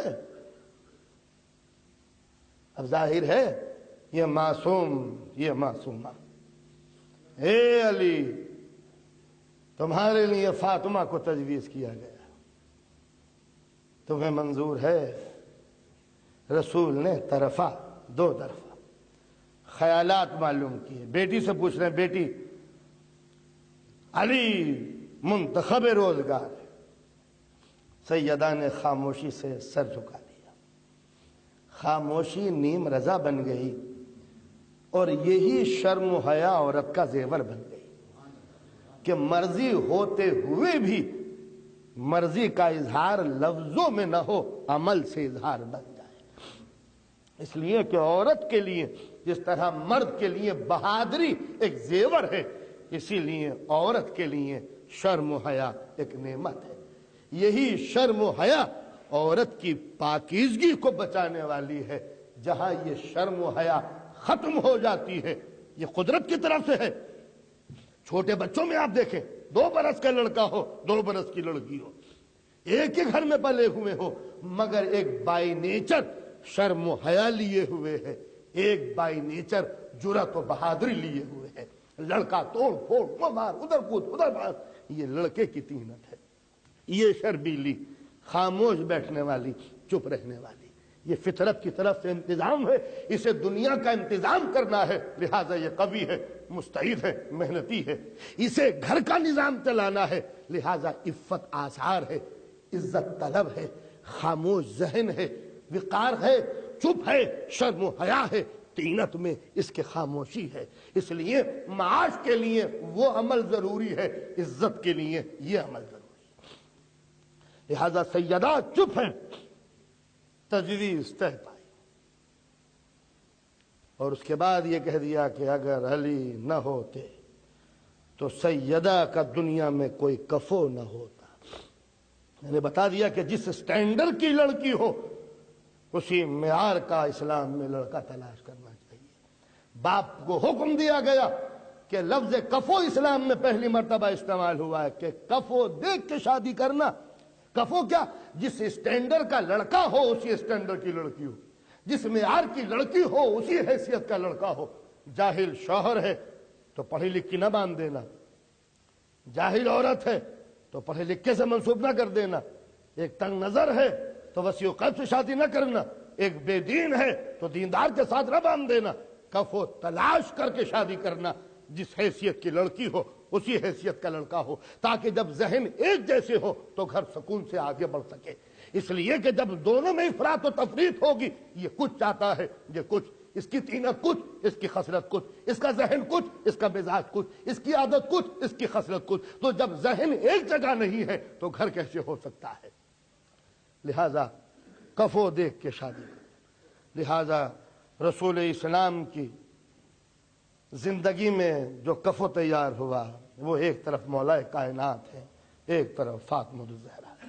نہ اس کا جواب اور نہ اس کی مثال۔ ایسی دنیا میں کوئی دلہن نہ تھی جیسی سیدہ، اور ایسا دنیا میں کوئی دولہا نہ تھا جیسا علی مرتضیٰ۔ یہ اپنے کمال میں یکتا روزگار، یہ اپنی حیثیت میں بے مثال۔ اب نہ ان پہ کوئی شرف اور نہ ان کا کوئی مقابلہ۔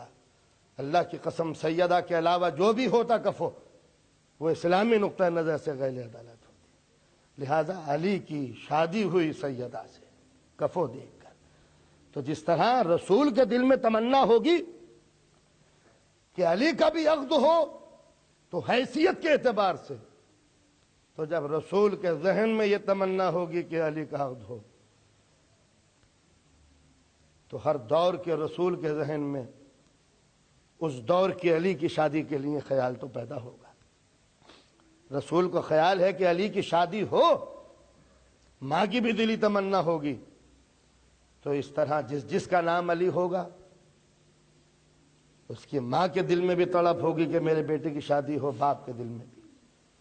تو جس طرح علی کا کوئی جواب نہیں ہے، اسی طرح کربلا میں علی اکبر کا کوئی جواب نہیں۔ 18 برس کا سن، جملہ کمالات، یعنی وہ علی اکبر کہ جس کا ایک مرتبہ معاویہ کے دربار میں یہ بحث چھڑی کہ خلافت کا مستحق کون ہے۔ سیاسی باتیں تھیں، مگر ایک معاویہ کے منہ سے جواب نکلا کہ اگر سچ پوچھتے ہو تو اس دنیا میں علی اکبر سے بہتر خلافت کا کوئی مستحق نہیں ہے۔ کہتے ہیں وہ حسن اللہ نے دیا تھا کہ جس راہ سے گزر جاتے تھے معلوم ہوتا جیسے رسالت ہے جو علی اکبر کے روپ میں چل رہی ہے۔ اور ایک بات عرض کر دوں، تاریخ کے یہ جملے ہیں کہ سرکار دو عالم کی وفات کے بعد حسین اتنا روئے کہ نانا کی محبت میں کہ کوئی رات ایسی نہ گزری تھی جو بغیر نانا کو یاد کیے حسین نے بتا دیا۔ روتے رہے حسین زندگی بھر نانا، زندگی بھر نانا کو یاد کر کر کے حسین روتے رہے۔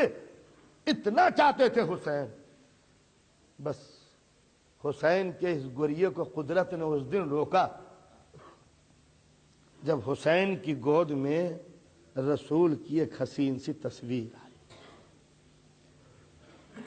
مولا کی آغوش میں یہ رسول کی چھوٹی سی تصویر، اس دن رسول کا بیٹا اپنے آنسو پوچھ چکا ہے۔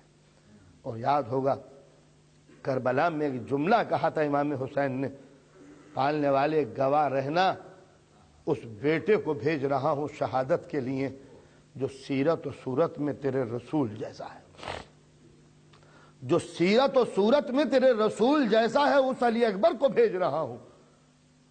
بار کرم عزاداران امام مظلوم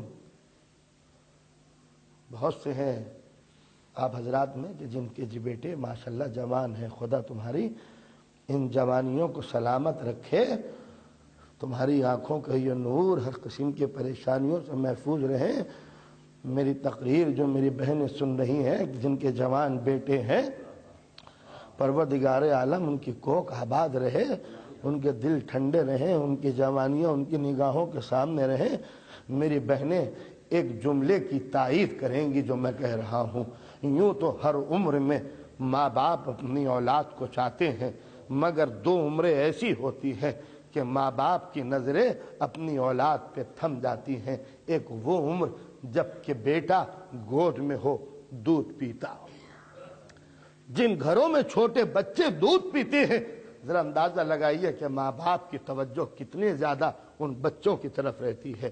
اور اس کے بعد جب ماں باپ کی تمناؤں پہ شباب آتا ہے تو اس وقت جب کہ بیٹا جوان ہو جاتا ہے، چہرے پہ سبزہ نظر آنے لگتا ہے، شادی کے چرچے گھر میں ہونے لگتے ہیں، ماں باپ کی تمنائیں انگڑائیاں دینے لگتی ہیں، بہو کی آمد کا سا تصور ذہن میں آ جاتا ہے، ماں دادی بننے کی تمنا کرنے لگتی ہے، باپ اپنے آپ کو بزرگ محسوس کرنے لگتا ہے۔ اے علی اکبر تم جوان کیا ہوئے، کتنی تمنائیں تھیں جو ام لیلہ کے دل میں تڑپ رہی تھی، کتنی آرزویں تھیں جو حسین کے ذہن میں پیدا ہو رہی تھی، تمہیں شباب کیا آیا؟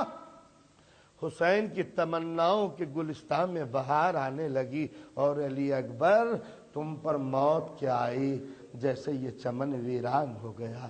کسی نے رسول سے پوچھا تھا اللہ کے رسول دنیا میں سب سے بڑی نعمت کون سی ہے؟ تو آپ نے فرمایا تھا کسی کا جوان بیٹا اللہ کی سب سے بڑی نعمت ہے۔ پھر فرمایا اللہ کے رسول دنیا میں سب سے بڑا صدمہ کون سا ہے؟ تو آپ نے فرمایا تھا کسی جوان بیٹے کا دم کا نکل جانا۔ اندازہ لگا سب سے بڑی نعمت کیا ہے؟ کہا جوان بیٹا۔ کہا سب سے بڑی مصیبت کیا ہے؟ کہا جوان بیٹے کا دم نکل جانا۔ اے حسین، ارے علی اکبر ہیں تو دل کی تمنائیں جوان ہیں، اور آج علی اکبر ہاتھوں کو جوڑے کھڑے ہیں، بابا بابا مرنے کی اجازت چاہیے۔ سر سے لے کے پیر تک بیٹے کو دیکھا، ہاں میرے لال تم کو شہید ہونا ہی چاہیے، مگر مجھ سے پوچھتے ہو؟ ارے جا کے اس پھوپھی کو راضی کر لو جس نے تمہیں 18 برس پالا ہے۔ علی اکبر پھوپھی کا نام سن کے چپ ہو گئے۔ باپ کو راضی تو کیا جا سکتا ہے، ہائے پھوپھی کو کیسے راضی کروں؟ سر جھکائے ہوئے علی اکبر جناب زینب کے سامنے کھڑے ہو گئے۔ جناب زینب کمرہ نے نظر اٹھائی، اکبر خیر تو ہے، صبح سے اب آئے ہو ہمیں سلام کرنے کے لیے؟ علی اکبر چپ، سر جھکائے کھڑے ہیں۔ زینب پوچھتے ہیں علی اکبر کچھ کہنا چاہتے ہو میرے لال؟ زینب کے آنکھوں میں آنسو تہنے لگے، دل بیٹھنے لگا، جسم میں راشا پڑنے لگا۔ ہاں علی اکبر جانتی ہوں تم میرے پاس اب کیوں آئے ہو، میں یہ بھی جانتی ہوں تمہارے لبوں سے جملے کیوں نہیں نکل رہے، میں یہ بھی جانتی ہوں سر کو جھکائے ہوئے خاموش کیوں کھڑے ہو۔ کیا مرنے کی اجازت پھوپھی سے مانگنے کے لیے آئے ہو؟ مرنے کی رضا مجھ سے مانگنے کے لیے آئے ہو؟ اب علی اکبر کی ہمت ہوئی، پھوپھی صرف اس لیے آیا ہوں کہ روز محشر اگر دادی جناب سیدہ نے آپ سے یہ سوال کیا زینب میرا لال کربلا میں اکیلا تھا، تو نے اپنے بیٹے علی اکبر کو اپنے سینے سے لگا لیا اور میرا حسین کربلا میں 3 روز کا بھوکا پیاسا شہید کر دیا گیا، پھوپھی کیا آپ کے پاس کوئی جواب ہوگا کہ جناب سیدہ کو مطمئن کر سکے؟ ایک مرتبہ زینب نے نظر اٹھائی، بیٹا میں منع کب کر رہی ہوں، مجھے معلوم تھا کہ بغیر شہید ہوئے تمہیں چین نہ ملے گا، جاؤ علی اکبر میں نے تمہیں مرنے کی اجازت دے دی۔ زینب نے کہا کہ مرنے کی اجازت دے دی اور جناب علی اکبر دوزانی ہو کے بیٹھ گئے۔ پھوپھی میں جا رہا ہوں، کہا جاؤ علی اکبر۔ علی اکبر کھڑے ہو گئے۔ اب مورخ جملہ لکھتا ہے کہ جس وقت علی اکبر چلے ہیں امام حسین آئے، حکم دیا فضہ میرے نانا کا ماما لاؤ، رسول کی زرہ لاؤ، رسول کا خود و بختر لاؤ، رسول کے سارا لباس رسول کے بیٹے نے ہم شکل رسول کو پہنا دیا، سر پہ رسول کا ماما، سر پہ دوش۔ ایک مرتبہ جناب ابن عباس کے سامنے کسی نے کہا کہ تعجب کی بات یہ ہے کہ علی اکبر اتنے جری اور میدان کربلا سے پلٹ کر یہ کہہ رہے ہیں بابا یہ ہتھیاروں نے لوہے کے لباس نے میرے بازو توڑ دیے۔ تو کسی نے کہا ابن عباس تعجب ہے کہ علی اکبر یہ شکوہ کر بیٹھے۔ کہا واہ ہو تم پر، کیا تم کو نہیں معلوم کہ علی اکبر کے جسم پر رسول کا لباس تھا؟ دنیا میں کسی میں طاقت نہیں ہے کہ رسول کا لباس پہن سکے۔ ارے یہ صرف علی اکبر کی جوانی تھی جس نے نبوت کے لباس کو برداشت کر لیا۔ علی اکبر کو رسول کا لباس پہنا کے حسین چند قدم پیچھے ہٹے، دور سے علی اکبر کی بلائے لی، نظر اٹھا کے کہا کریم گواہ رہنا اس علی اکبر کو بھیج رہا ہوں جو شکل و صورت میں تیرا نبی جیسا ہے۔ ارے اب بیویاں لپٹ گئی، جناب کبریٰ نے آ کر علی اکبر کو سینے سے لگا لیا، اے بھیا کیا پردیس میں تم بھی جدا ہو رہے ہو؟ سکینہ آ کے بھیا کے دامن سے لپٹ گئی، اے بھیا مقتل جو گیا پھر واپس نہیں آیا۔ ہاں تاریخ میں یہ کہیں نہیں لکھا کہ جناب ام لیلہ نے کوئی ایسا جملہ کہا ہو جس سے کمزوری دل کا پتہ چلتا ہو۔ ارے ساری بیویاں روئیں مگر ام لیلہ دور کھڑی ہوئی مسکرا رہی ہے۔ ارے اتنا جگر، اتنا دل، اب مورخ یہ لکھتا ہے کہ میں نے دیکھا کہ در خیمہ کا پردہ بار بار اٹھتا ہے، بار بار گرتا ہے۔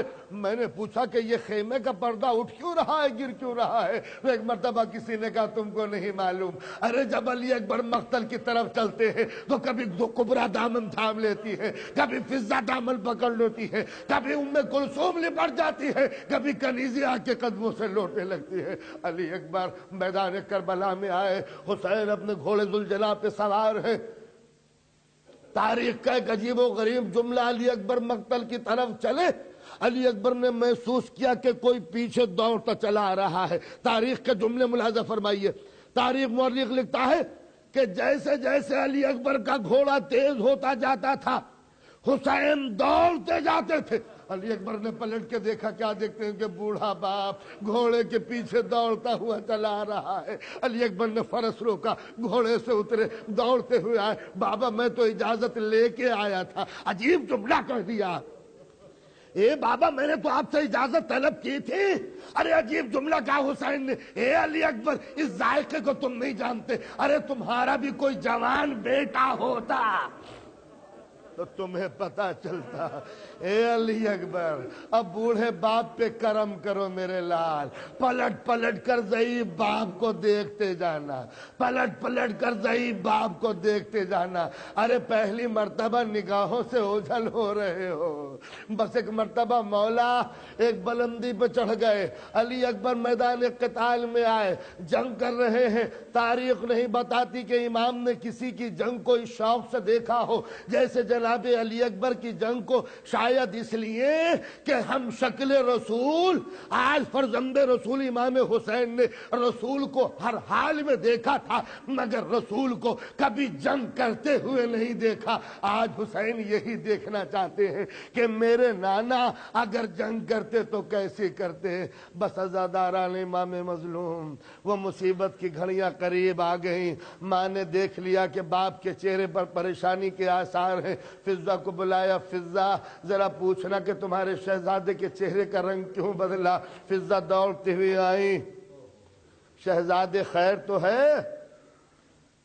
کہا اے فضہ، ارے میرے اکبر سے لڑنے کے لیے شام کا ایک بہت بڑا توانا سپاہی آیا ہے، ہم یہ گوارا نہیں کرتے کہ ایک کے ہاتھوں مارے جائیں۔ میں نے نبی کی حدیث سنی ہے کہ اولاد کے حق میں ماں کی دعائیں جلد قبول ہو جاتی ہیں۔ فضہ جا کے ذرا ام لیلہ سے کہہ دو کہ علی اکبر کی فتح کی دعائیں مانگے۔ جناب فضہ نے آ کر جناب ام لیلہ سے کہا۔ ام لیلہ ایک مرتبہ صحن خانہ میں آ گئی، سر کے بال کھول دیے، اے رباب، اے رقیہ، اے زینب و کلثوم، اے سکینہ، ارے اپنے بال کھول دو، میں دعا مانگتی ہوں، تم آمین کر لو۔ ایک مرتبہ ام لیلہ نے ہاتھ اٹھائے، اے یوسف کو یعقوب سے ملانے والے، عجیب جملے وضع کی ام لیلہ نے۔ ارے جانتی ہے کہ اس وقت باپ اور بیٹا وہ جو ثانی یوسف، ایک مرتبہ کہتی ہے پالنے والے، یعقوب سے یوسف کو ملانے والے، میرے بیٹے کو فتح مندی نصیب دے دے۔ ابھی ام لیلہ کے جملے تمام نہ ہونے پائے تھے کہ ایک مرتبہ مولا کی تکبیر کی آوازیں بلند ہوئی، اللہ اکبر۔ ام لیلہ نے سر سجدے سے اٹھا دیا، معبود میں سمجھ گئی میرے بیٹے کی فتح ہوئی ہوگی۔ پھر ماں پسے پردہ کھڑی ہے، کچھ دیر گزری، ایک مرتبہ ماں نے دیکھا کہ حسین کے چہرے کے رنگ بدلا، خوشی کے آثار طاری ہوئے، مسرت سے چہرہ خشک ہو گیا۔ ایک مرتبہ گھبرائی ہیں، فضہ ذرا جا کے مولا سے پوچھنا کہ یہ خوشی کا کون سا مقام ہے، یہ چہرے کا رنگ کیوں بدلا، یہ سرخ چہرہ خوشی سے کیوں ہوا۔ ایک مرتبہ گئی فضہ، اور اب جو آئی ہیں تو روتی ہوئی آئی۔ کہا کیا کہا؟ کہا کہہ دینا مجھے اندیشہ تھا کہ کہیں جناب اسماعیل کی طرح میری قربانی بھی رد نہ ہو جائے۔ ارے میں نے اپنی آنکھوں سے علی اکبر کے سینے میں نیزہ لگتا ہوا دیکھا، خدا نے میری قربانی کو قبول کر لیا۔ ارے ام لیلہ کو مبارکباد دے دو، علی اکبر کی شہادت قبول ہو گئی۔ اب ادھر علی اکبر نے آواز دی، بابا۔ عجیب و غریب جملہ ہے دوستو، ہر شہید نے مولا کو یہ کہہ کے پکارا، اے مولا ادرکنی مولا میری مدد کو آؤ۔ ارے سب نے کہا، خود عباس نے بھی یہی کہا مولا میری مدد کو آؤ، قاسم نے کہا مولا میری مدد کو آؤ، اور محمد نے کہا مولا میری مدد کو آؤ، مگر علی اکبر نے کہا اے بابا علیکہ منا السلام، اب آنے کی ضرورت نہیں ہے، اب میرا سلام قبول کر لو۔ میں پوچھوں علی اکبر، ارے تم نے باپ کو مدد کے لیے کیوں نہ بلایا؟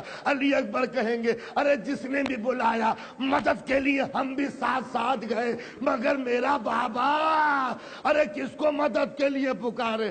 اب کوئی نہیں ہے جو میرا جنازہ اٹھائے، اے بابا اب آنے کی ضرورت نہیں ہے۔ حسین علی اکبر کے جنازے پہ پہنچے، کہتے ہیں بیٹا تم نے کمر توڑ دی، اب آنکھوں سے دکھائی نہیں دیتا۔ اب وہ منزل آئے کہ خدا کسی باپ کو یہ منزل نہ دکھائے۔ علی اکبر کا جنازہ اٹھا رہے ہیں، جب لاشا نہ اٹھا جو چاروں طرف نظر اٹھائی، عباس، اے قاسم، اے حبیب، اے اون محمد آؤ، ارے تمہارے بھائی کا لاشا ہم سے نہیں اٹھتا۔ اور جب کوئی نہ آیا، ایک مرتبہ حسین نے خیمے کی طرف آواز کی، اے بچوں ارے حسین کی مدد کو آؤ۔ چھوٹے چھوٹے بچے مقتل میں آ گئے، حسین نے لاشا اٹھایا، لاش اٹھاتے جا رہے ہیں اور کہتے جاتے ہیں والیا والیا، اے علی، اے مشکل کشا، اے خیبر کا در اٹھانے والے علی، ارے آج ذرا آ کے بتا دیجئے بابا، اے بابا ذرا بتا دیجئے خیبر کے دروازے میں وزن زیادہ ہوتا ہے یا جوان بیٹے کے لاشے میں؟ حضرت